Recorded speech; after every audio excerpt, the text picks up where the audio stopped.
త్వరగా రా. వస్తున్నానయ్యా.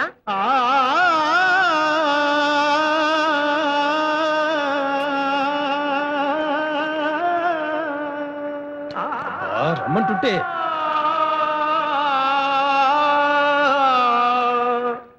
నిన్న సాయంత్రం వాళ్ళిద్దరూ పాడిన పాట ఇంకా నా చెవుల్లో మారుమరుగుతుంది. నీకు వినిపిస్తోందా? లేదు, కనిపిస్తున్నాడు చూడు. వాళ్ళు రాత్రంతా అలాగే పాడుతున్నట్టున్నారయ్యా.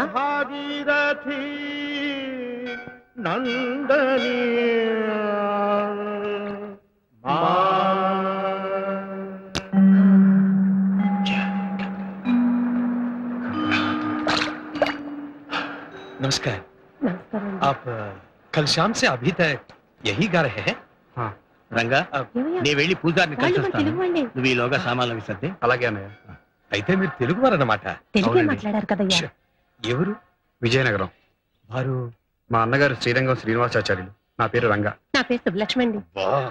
మీరిక్కడ మా తండ్రి గారు పోతే అస్థికులు నిమజ్జనం చేయడానికి వచ్చాం. అలాగా. మాది హైదరాబాద్ అండి. నేను మా ఆవిడ తీర్థయాత్రలు చేస్తూ ఇక్కడికి వచ్చాం. అవును, మీరు తెలుగువారు అయ్యండి హిందుస్థానీ సంగీతాన్ని ఇంత అద్భుతంగా ఎలా పాడగలుగుతున్నారు? మేము విజయనగరంలో కర్ణాటక సంగీతం నేర్చుకున్నాం. శాస్త్రీయ సంగీతంలో డిగ్రీలు కూడా తీసుకున్నాం. మా అన్నగారు హిందుస్థానీ సంగీతం మీద ఉన్న మక్కువతో ఉస్తాద్ అలీ ఖాన్ దగ్గర 2 ఏళ్ల పాటు హిందుస్థానీ సంగీతం నేర్చుకున్నారు. చూస్తుంటే మీరు సంగీతాభిమానంలో ఉన్నారే. మా ఆయన మామూలు అభిమాని కాదండి, వీరాభిమాని. ఎక్కడైనా సంగీతం అంటే చెవులు కోసుకుంటారు. ఈయన ముక్కునూరు కూడా కోసుకుంటారండి. దాని మాటకేం గాని నాకు సంగీతం అన్నా సంగీత కళాకారులన్నా చాలా గౌరవం. అవునండి. ఏదో మీ బోటి వాళ్ళు తప్ప ఈ రోజుల్లో శాస్త్రీయ సంగీతాన్ని ఆదరించి అభిమానించే వాళ్ళు ఎంతమంది ఉంటారు చెప్పండి. ఇప్పుడంతా పాప్ అని ర్యాప్ అని. మాకు సరస్వతి కటాక్షం అయితే దొరికింది కానీ లక్ష్మీ కటాక్షమే ఇంకా లభించలేదు. లేదండి, ఎప్పటికైనా సవత్తల్లి సవత్తల్లి. కన్న తల్లి సాటి వస్తుందో చెప్పండి. ఏనాటికైనా ఆయన నిత్యం చేసే స్వరాభిషేకమే మళ్లీ శాస్త్రీయ సంగీతానికి శుక్లపక్షం వస్తుందని మా అన్నయ్య ప్రగాఢ నమ్మకం.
స్వామి విఘ్నేశ్వర అమ్మా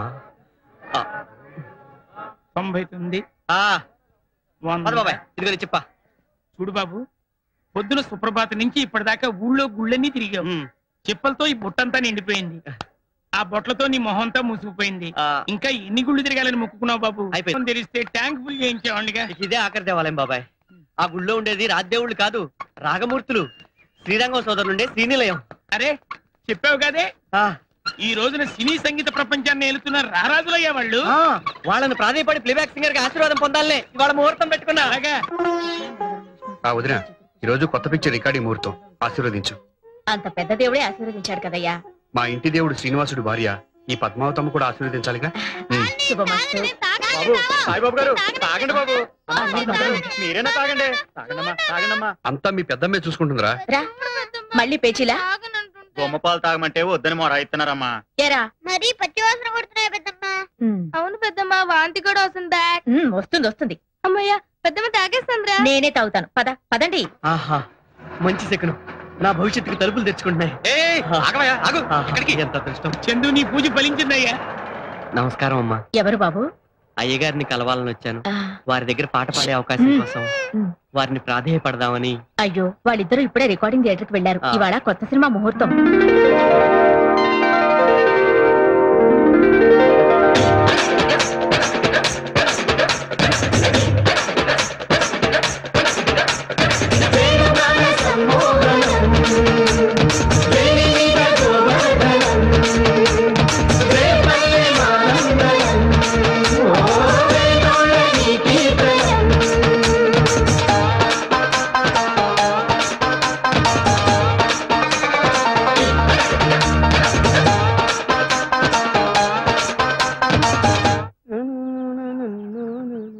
ఇదిగో పొద్దు నుంచి గుర్తున్నావు, ఈ ప్రసాదం దక్షిణ తీసుకెళ్ళు. అయ్యో, నేను ముష్టివాడి కదా సార్, వర్ధమాన గాయకుడిని. వృద్ధి చెందిన తర్వాత వద్దుగాన్న ఆయన వర్ధమాన అనమాట. ఎందుకయ్యా మాకు నువ్వు? ఏమిటి ఇక్కడే కూర్చున్నావు? వాళ్ళు కలవలేదా? అసలు వాళ్ళ దర్శనమే గాందే. నువ్వేంటి ఆఫీస్ డుమ్మా కొట్టేసావా? లేదు, నీ నోటి వెంట శుభవార్త విని అది మోసుకుంటూ వెళ్లి మీ అమ్మగారిని కలిసి డ్యూయట్ పాడదామని సెలవు పెట్టి. ఏంటి డ్యూయట్ అంటున్నావు? నువ్వు కూడా వర్ధమానగా ఆయనవా? లేదండి, వృద్ధగాయని. ఇక్కడ వణుకు పాటలకు తావులేరు. ముందు జాగా ఖాళీ చేయండి. అసలు మీరు ఎవరు సార్? నేనా? ఈ చిత్రానికి నిర్మాతనే, కథకుని, దర్శకుని నేనే. సార్ ఒక్క అవకాశం ఇప్పించండి సార్. అక్కర్లేదు, మాకు ముంబై నుంచి విదేశీ కంఠాలు చాలా ఉన్నాయి. స్వదేశీ కంఠాలు అక్కర్లేదు, దయచేయండి. మీరు స్వదేశీ విదేశీ అండి? పరదేశీ. స్వదేశీ అండి, పరదేశీలకు బానిసయ్యారు. మా ఆంధ్రుల కర్మ సార్. నమస్కారం. బుద్ధిర్బలం విశోధైర్యం నిర్భయత్వం అరోగత అజాడ్యం వాక్పటుత్వం చ హనుమత్స్మర. వాకిట్లో ముగ్గు పెట్టకుండా ఎక్కడ చచ్చినట్టు? లక్ష్మి, లక్ష్మి, మాకు హారతీయ సిద్ధమైతిరా. ఇస్తా ఇస్తా. ఏమది? పొద్దుటే ఈ కృష్ణుని వేషం ఏమిటి? ఈ భాష ఏమిటి? పరిత్రాణాయ. వాకిటి ముందు ముగ్గు పెట్టకుండా పరిత్రాణయ సాధులు. చాప్ తెరిచే టైం తెలుసుగా? క్రోధమేలా ఈ వేణువు అందుకొనుడు, మేము మృగ్గు పెట్టదముగాక. ఏడ్చేలేమ్మా, సాత్సాత్తు కృష్ణుడి చేత ముగ్గులు బొగ్గులు అయిపోతున్నాడు మా బావ. ఏం లేదు రంగయ్యన్న, రేపు కృష్ణాష్టమి కదా, మనం వేసే వీధి నాటకంలో కృష్ణుడి పాత్రలో ఇప్పటి నుంచే జీవిద్దాం అనుకుంటే ఏది ఆయన సహకరిస్తేనే కదా. ఏమిటే సహకరించేది? అప్పటికప్పుడు వేషం కట్టి రంగస్థలం మీదకి వెడితే ఆ పాత్ర రక్తి కట్టొద్దు. ఏడ్చినట్టుంది. ఎంతకీ నేను ఆ నాటకంలో అర్జున వేషం కడుతున్నానా లేదా? వేషం వేయడానికి అర్హత ఉండద్దు. ఏ నాకేం తక్కువ? చిన్నప్పుడు నాకు చదువు నేర్పిన తెలుగు మాస్టర్ పుణ్యమా అని యాసలేని భాష మాట్లాడుతున్నా. పైగా సంగీతంలోనూ నాట్యంలోనూ ప్రవేశం కూడా ఉన్నది. మేమా అర్జునుడు వేషం వేయటంలో తప్పేమున్నది? అన్నీ ఉన్నా నీకు ఒకటే తక్కువ. ఏమా తక్కువ? ఓర్పయ్యా, మొన్న నువ్వు మా రిహార్సల్స్ చూడటానికి వచ్చి ఆ కర్ణుడు పద్యం పాడుతుంటే శృతి తప్పాడని వాడి మతి తప్పేలా కొడతావా? కొడతానా, కొయ్యకు ఊరేస్తానా? రేపు అపశృతిలో పాడితే ఈ కృష్ణుడు కూడా అదే గతి. వెళ్ళ చాయ్ పట్రా. ఏం చేత? పెద్దయిన మీకు హోమియోపతి మందించినప్పుడు కాఫీ టీలు తాగొద్దన్నారా? అందుకు మీకు మేమిప్పుడు బ్రజ్జిగ తెచ్చదము, త్రాగుడు.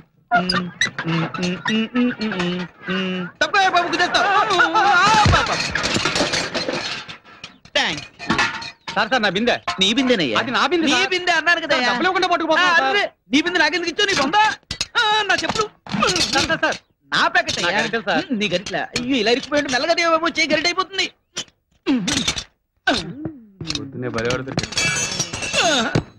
తీసుకో. ఏమిటి సార్? రిపేర్ చేసి పెట్టండి.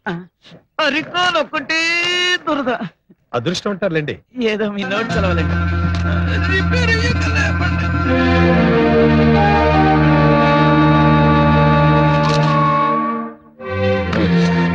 ఇదేమిటి ఇలా వటపట స్థాయిలో ఇలా తేలిపోతున్నా నేను? ఏమిట్రా, చెప్పులు కట్టుకురావడానికి నీకు ఈ పేపర్ దొరికిందా? మరి ఇంకే పేపర్లో కట్టుకురావాలబ్బా? అప్పటికి అబ్బా, చెప్పులు కుట్టుకున్నారు కదా, నన్ను కొట్టుకున్నారా? మళ్ళీ అలా మీద మీదకి వస్తారు ఏంటండి? ఇదేమన్నా మర్యాద? ఎవరనుకుంటున్నావు? అబ్బా, ఎవరు వాళ్ళు? దేవుడు. ఎలా తెలుస్తుందబ్బా? తెలుసుకో. తెలిసే లోపల ప్రాణాలు పోయేలా.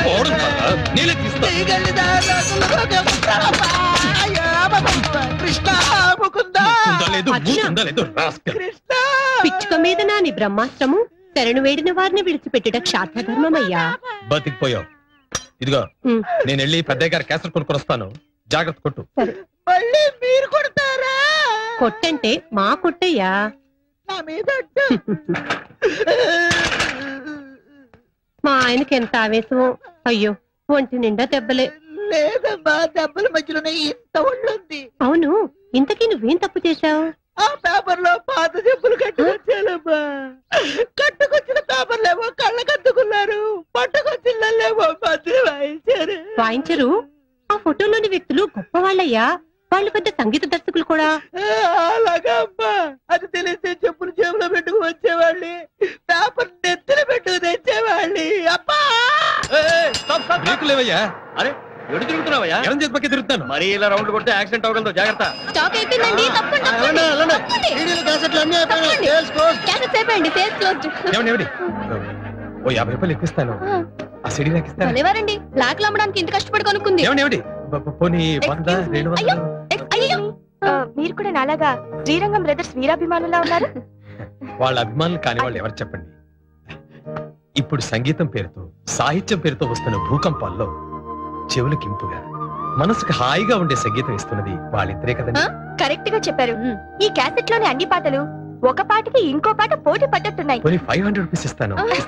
Don't worry, I'll get it for you. అందులో చిన్నాయన పాడిన కస్తూరి తిలకం అనే పాట ఇట్స్ నెంబర్ 1. Excellent, super. అది వింటుంటే మనందరం అలా కాసేపు రేపల్లికి వెళ్ళిపోయి గోపి. ఇక్కడ కూడా ఈ కొడుకు ఎందుకు? అది సర్లేరా, పెద్ద పెద్ద డిగ్రీలు ఉన్న అలోపతి డాక్టర్లకి అంతు పట్టాలి ఆ రోగం ఈ పెద్ద ఆయన వల్ల అవుతుందంటావా? అవుతుంది కనుకనే ఇక్కడికి ఇంతమంది వైద్యానికి వచ్చింది. నువ్వు నస పెట్టకుండా అలా కూర్చో. అమ్మయ్యా, గుణం ఇస్తే మంచిదే, కానీ ఆయన ఫీజు అది పుచ్చుకోకుండా కర్ణాటక సంగీతంలో ఏదో పాడించుకుంటారట.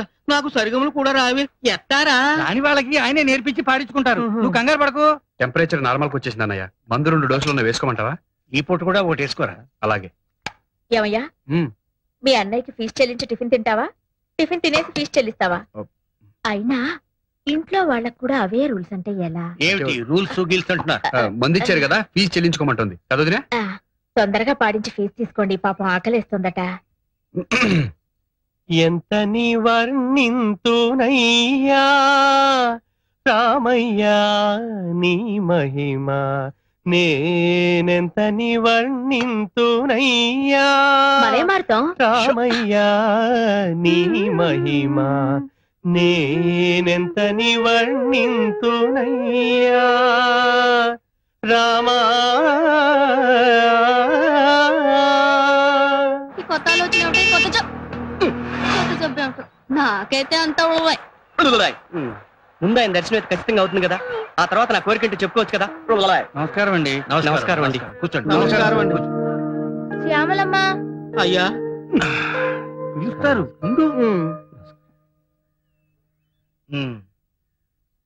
ఎలా ఉంది ఇప్పుడు?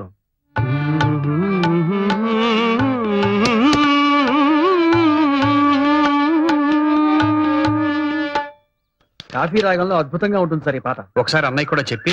ఏమిటన్నావు? అదే సార్, నా కళ్ళలో ఏదో ప్రాబ్లం ఉన్నట్టుంది. ఇప్పుడు మీ కాళ్ళున్నాయనుకోండి సార్, నాకు చేతుల్లా కనిపిస్తాయి సార్. నీ కాఫీ తాగే అలవాటు ఉందా? ఉంది సార్. వద్దు, ముమ్మాటికి వద్దు. 6-8 అని వచ్చింది, అది వాడి చూడు. కాఫీ రాగం ఓకేనా సార్? వద్దు, ముమ్మాటికి వద్దు. 6-8 వాయించు. ఇప్పుడు ఎలా ఉంది? ఇంతకు ముందే బెటర్ గా ఉండేది సార్. ఓరకంటితో చూస్తే ఒక రకంగా, స్ట్రైట్ గా చూస్తే ఇంకో రకంగా కనిపిస్తుంది సార్.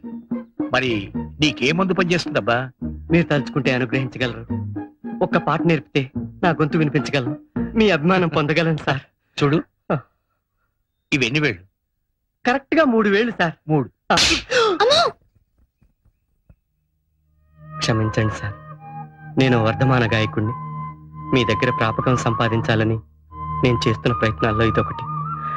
అదే సార్ నా జబ్బు.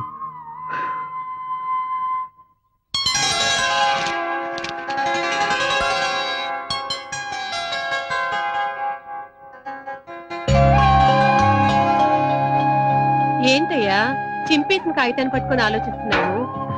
ఏం లేదు, కాలం ఎంత తొందరగా గిర్రును తిరిగిపోతుందా అనిపిస్తుంది. ఇదే నెల, ఇదే రోజు ఆ అన్నదమ్ములిద్దరూ ఆనాడు అమెరికాకి వెళ్ళడం గుర్తొచ్చింది.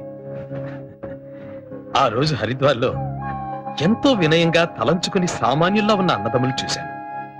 ఈ రోజు సగర్వంగా తలెత్తుకుని తిరగల అసామాన్యుల్ని చూస్తున్నాను. అవునయ్యా, చాలా మంది గొప్ప వాళ్ళు అవుతారు, కానీ పాత పరిచయాల్ని మర్చిపోతారు. వీళ్ళు మాత్రం మనల్ని.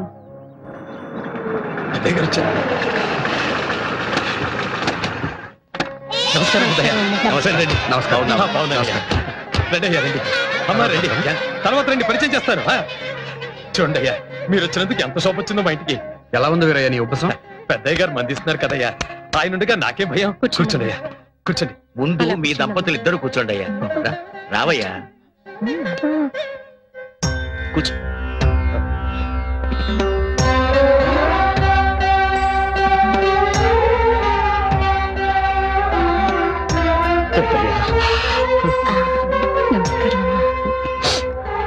ఏంటయ్యా ఇది? అయ్యా ఏంటయ్యా ఇది?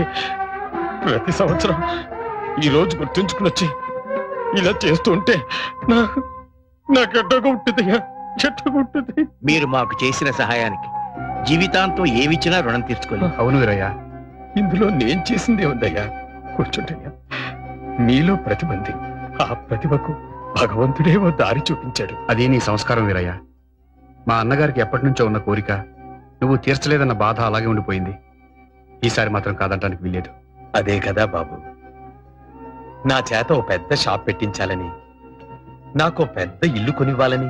అది నీకిచ్చే ప్రతిఫలం కాదు వీరయ్య, మా తృప్తి కోసం. వద్దయ్యా, ఈ కుచేలటింటికి ఇలా శ్రీకృష్ణ పరమాత్ముడు వస్తున్నాడంటే నేనెంత సంతోషపడిపోతున్నానో, ఎంత గర్వపడిపోతున్నానో. ఈ బంధం ఇలాగే శాశ్వతంగా ఉండనండి పెద్దయ్యా. ప్రతి సంవత్సరం నువ్వు ఇలా ఇస్తుంటే మేం మాత్రం కాదనకూడదు. అయ్యో ఎంత మాట. ఏమండి, సాయంత్రం ఫంక్షన్ కి మేము రెడీ, ఇక మీదే ఆలస్యం. అవును వీరయ్య, ఇవాళ సాయంకాలం ప్లాటినం డిస్క్ రిలీజ్ ఫంక్షన్ ఉంది. మీ ఇద్దరు తప్పకుండా రావాలి. నువ్వు కూడా రెడీ అయితే అందరం కలిసే వెళ్దాం. తీసుకెళ్ళు. రండి. రా. ఏంటి అందరి ముందు బతిమాలించుకోవాలా? ఏంటే మరీను? రాయ్యా. ఏంటి రమ్మంటుంటేను?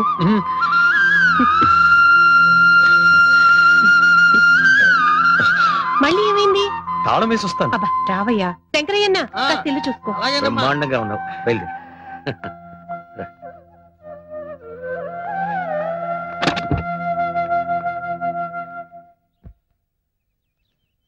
ప్రఖ్యాత సంగీత దర్శకులు శ్రీరంగం బ్రదర్స్ స్వరపరిచిన సావిరహే చిత్రం ప్లాటినం డిస్క్ ఫంక్షన్ రవీంద్ర భారతిలో ఎంతో వైభవంగా జరిగింది.